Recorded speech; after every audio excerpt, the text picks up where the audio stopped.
नमस्कार दोस्तों, मैं हूं नितिन मलिक। उम्मीद करता हूं आप सब ठीक होंगे। दोस्तों कल इंडिया ने अल्टीमेटम दे दिया है कनाडा के अराउंड 41 जो इनकी एम्बेसी है दिल्ली में, उसमें उनका अराउंड 62 नंबर का स्टाफ है, 62 पीपल, और इंडिया के अराउंड 10 से 15 लोग हैं। तो यहाँ पे कनाडा के 40 प्लस लोग ज़्यादा थे। तो इंडिया ने कल उनको अल्टीमेटम दे दिया कि आप 10 तारीख से पहले पहले भारत देश छोड़ दें। अगर आप नहीं छोड़ते हैं तो आपकी जो इम्यूनिटी होती है ना, देखो हर राजनयिक को, राजदूत के स्टाफ को, एम्बेसी के स्टाफ को दूसरे देश में एक इम्यूनिटी होती है। इम्यूनिटी मतलब उनको हमारा कानून उनके ऊपर अप्लाई नहीं होगा। वो वहाँ पे कोई भी क्राइम करते हैं, वो चाहे मर्डर भी कर दें। एक राजदूत, किसी देश का राजदूत अगर कहीं पे मर्डर भी कर देता है तो वो कंट्री उसको सज़ा नहीं दे सकता, ये रूल है, राइट।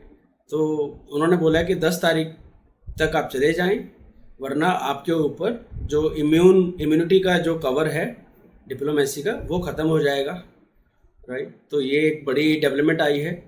और दोस्तों ये मुझे एक्सपेक्टेड था।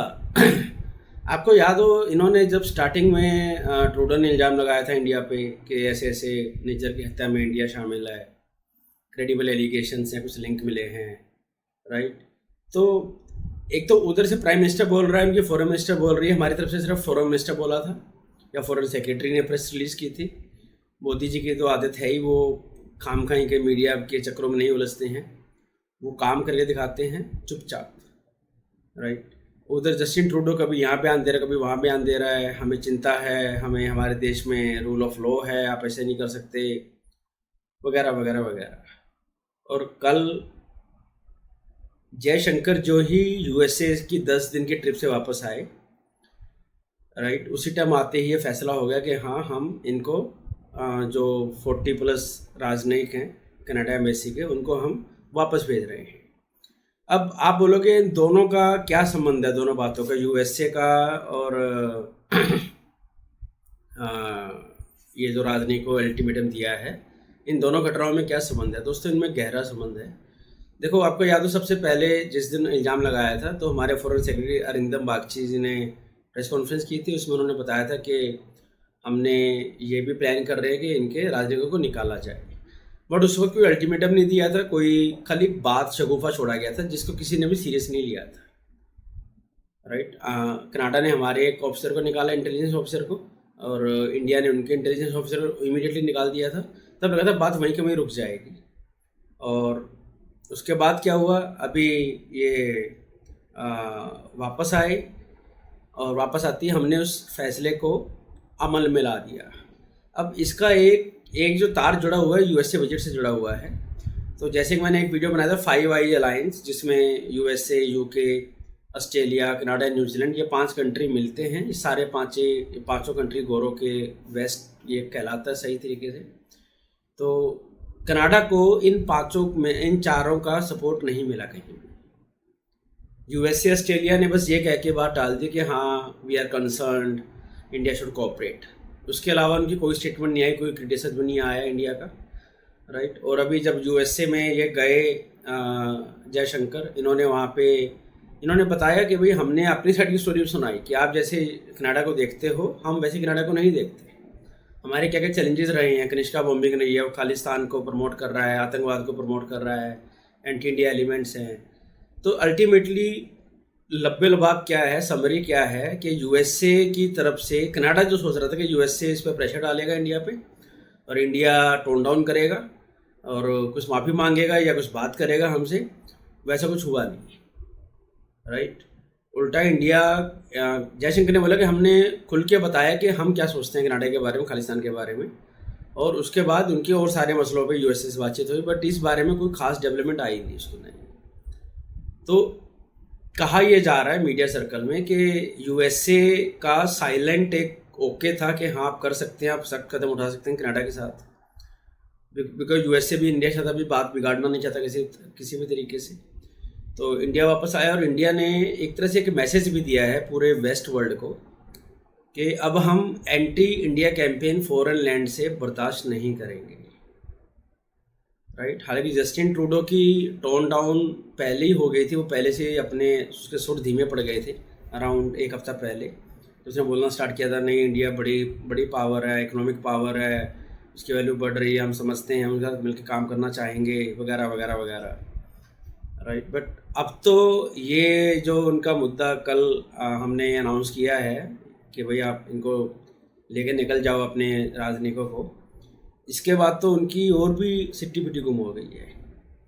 अब जस्टिन ट्रूडो क्या बोलता है या उसकी सरकार क्या बोल रही है, वो खुद भी बोल रहा है, उसी का बयान आया कि भाई हम मामले को आगे तोल नहीं देना चाहते, मामले को आगे बढ़ाना नहीं चाहते, we don't want to escalate the matter, और हम चाहते हैं कि ये बातचीत से इस मामले को सुलझाया जाए। और उनकी जो फॉरेन मिनिस्टर है, जिसने पिछली बार फर्स्ट टाइम उसने हम पे बड़े बड़े इल्ज़ाम लगाए थे प्रेस कॉन्फ्रेंस में, अब वो भी कह रही है नहीं नहीं हम ये मामला सुलझा लेंगे, हम इंडिया से डिप्लोमेटिकली बात करेंगे, प्राइवेट बात करेंगे, प्राइवेट 1-to-1 बात करेंगे, ये बातें मीडिया में करने के नहीं हैं।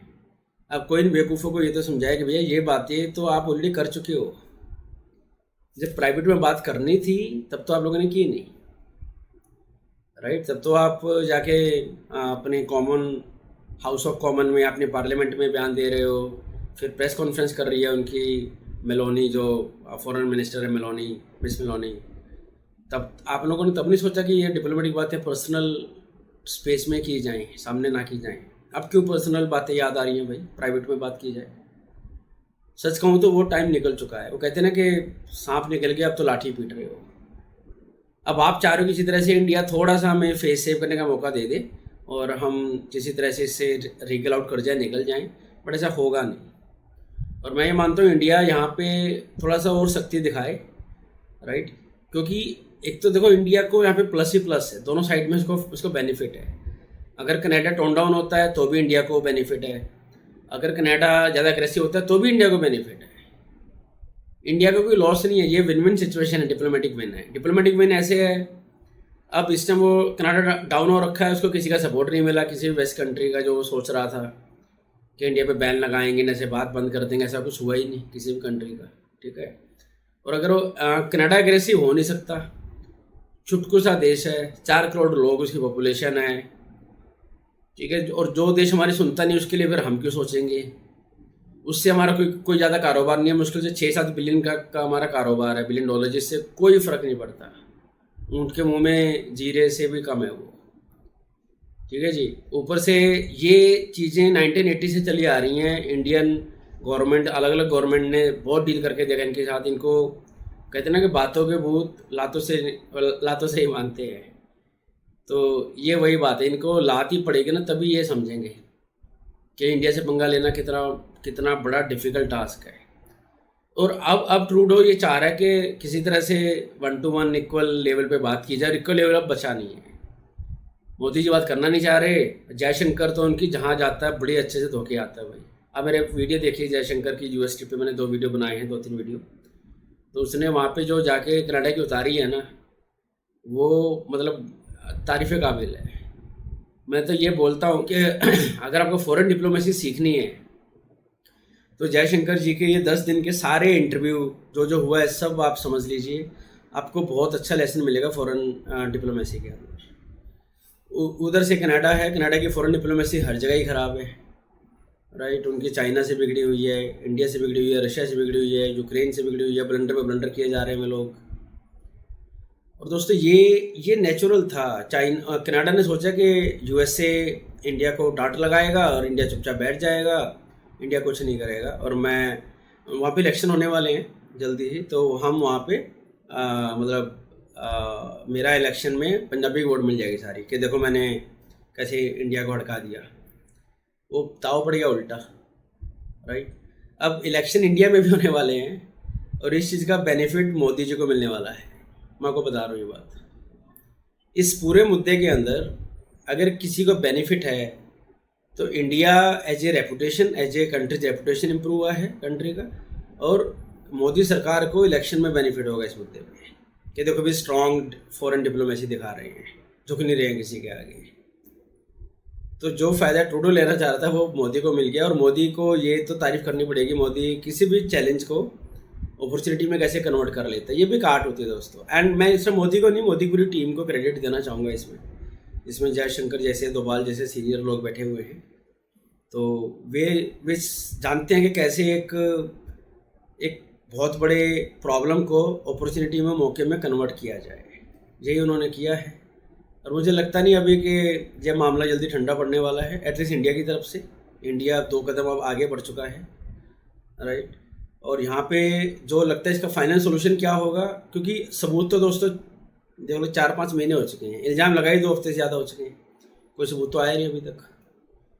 कोई उनसे पूछने वाले भी होना चाहिए, भाई सबूत कहाँ है, आप कह रहे थे हम इन्वेस्टिगेशन कर रहे हैं, इन्वेस्टिगेशन कब खत्म होगी, या जब खत्म हो जाए आप तब इल्ज़ाम लगाओ। पहले ख़त्म कर लो इन्वेस्टिगेशन अपनी, फिर बोलो आप कि हाँ भी ये सबूत है, देखो हम आपने ये किया है। बट ट्रूडो को जल्दी थी अपने ब्राउनी पॉइंट्स अर्न करने की, तो उन्होंने कुछ वो G20 से चढ़ा हुआ था पहले से, बेइज्जती हुई थी बहुत जम के उसकी। तो अब वो जस्टिन ट्रूडो को वो ऐसा काम हो गया है, ना तो वो निकल सकता है ना वो उगल सकता है। अब उसको समझ नहीं आ रहा कि कहाँ से कैसे इस रास्ते से निकले। सपोर्ट कोई बचा नहीं है उसका, सबसे बड़ा सपोर्ट तो US का ही था, राइट। और जयशंकर ने वहाँ पे जाके 6 पे 6 मारे हैं, कनाडा को बोल्ड किया है, कैच आउट किया है, सब कुछ किया, LBW किया है। तो ये क्रिकेट की टर्मिनोलॉजी में बिल्कुल सही सिचुएशन फिट बैठती है कनाडा के लिए कि कनाडा को दोबारा अपने अप्रोच को सोचना पड़ेगा, राइट। और मैं मानता हूँ इंडिया को ऐसे सख्त स्टैंड लेना चाहिए। कोई भी कंट्री, ना सिर्फ खालिस्तान, किसी भी वे में अगर एंटी इंडिया एलिमेंट को सपोर्ट किया जा रहा है तो उसका सख्त से सख्त कदम उठाने चाहिए उसके खिलाफ। अभी बांग्लादेश के फॉरेन मिनिस्टर ने बयान दिया परसों कि कनाडा सारे ऐसे लोगों को शरण देता है जो कि खूनी है। मतलब लोग, उसने बोला ये लिटरली ऑन द रिकॉर्ड है कि लोग यहाँ पे खून करते हैं, क्राइम करते हैं, बड़े से बड़ा हीनियस क्राइम, और फिर जाके कनाडा में बड़े शांति से रहते हैं। वहाँ पे लोग सुख की ज़िंदगी जीते हैं ऐसे क्रिमिनल, और बांग्लादेश में लोग जिनके घर वाले मरे हैं वो सफ़र करते रहते हैं। ये बांग्लादेश के फॉरेन मिनिस्टर का बयान है परसों का, और बिल्कुल सही बयान दे रहे हैं। बांग्लादेश के भी कई सारे क्रिमिनल वहाँ पे रहते हैं, खुलेआम रहते हैं। तो कनाडा को मैं ये मानता हूँ उनको अपनी पॉपुलेशन को बोलना चाहिए जो भी बाहर से आ रही है कि भैया अपने देश के पॉलिटिक्स आप वहीं पे करो, यहाँ पे नहीं चलेगी। ये सिंपल सा एक मैसेज, सिंपल सा एक एक्टिविटी एग्जीक्यूशन में लाई जाए कि भाई आप यहाँ पे आओ, आना चाहते आओ, बट वहाँ की पॉलिटिक्स अगर आप यहाँ लेके आओगे, यहाँ करोगे, तो फिर हम बर्दाश्त नहीं करेंगे। जब तक कनाडा ये नहीं करेगा ना, तब तक बात नहीं बनेगी। और कनाडा और पाकिस्तान का नाम एक सुर में लिया जाएगा, एटलीस्ट इंडियन की तरफ से, क्योंकि खालिस्तान को अगर अभी मिट्टी में नहीं दबाया गया तो ये आगे और बढ़ने वाला है, क्योंकि वहाँ की लोकल सरकार इसको प्रमोट कर रही है। तो दोस्तों इसके लिए मैं मानता हूँ कि ये कनाडा सरकार का दोबारा से एक उनको फेस सेविंग का मौका नहीं मिल रहा। वे किसी ढूंढ रहे हैं कि कुछ ऐसा हो जाए, छोटी मोटी मोदी का स्टेटमेंट आ जाए कि ठीक है हम बात करना चाह रहे हैं कनाडा से, तो वे थोड़ा सा रिलैक्स हो जाएंगे। बट अभी उनको आगे को पीछे खाई वाला सीन हो रखा है, और कनाडा पे फंसे गया इल्ज़ाम लगा के, पूरा प्रूफ है नहीं, और उनको समझ नहीं आ रहा कि क्या करें। दोस्तों ये सिचुएशन इवॉल्विंग है, मुझे नहीं लगता ये जल्दी ही डायल डाउन होने वाली है, जल्दी मरने वाली है। इसका सोल्यूशन एक ही है, मुझे तो लगता है कि US यही करेगा कि भैया, क्योंकि US को कनाडा भी चाहिए, उसका छोटा भाई है, कैसे भी है, टेढ़ा है बट मेरा है, वो वाला सिनेरियो है।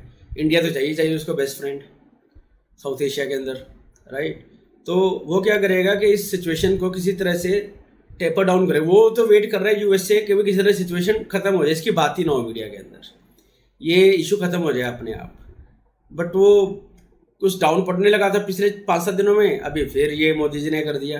अब वो फिर सुर्खियां बना हुआ है ग्लोबल मीडिया की, नॉट ओनली इंडियन मीडिया।